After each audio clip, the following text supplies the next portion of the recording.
Ti imaš pa vedno domačo nalogo. Niti ne, no.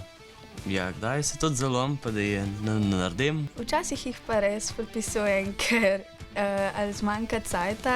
Če je doma, ki je še en tak bolj zanimiv del, jo ponavadi spustim. Najbolj se splača prepisati nalogo za kemijo, ker imamo bolj naredko. Včasih mi zmanjka časa, včasih se učim, včasih grem pa tudi k babi na obisk. Ali pa se mi ne da. V Sloveniji nimamo enotnega pravilnika, ki bi urejal vse, kar je povezano z domačimi nalogami, zato so pravila po šolah različna.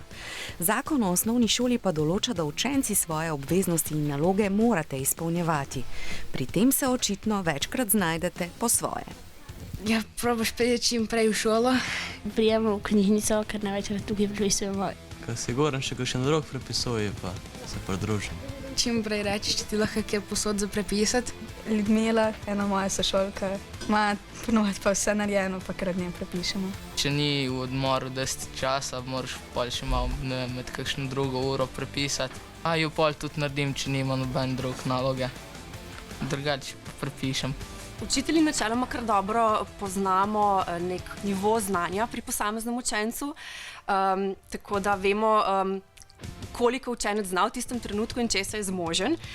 Sploh recimo pri pouku tujega jezika se hitro vidi, ali je učenec nekaj napisal sam ali ne. Po raziskavah sodeč, večja količina domačih nalog ne prinese nujno tudi več znanja.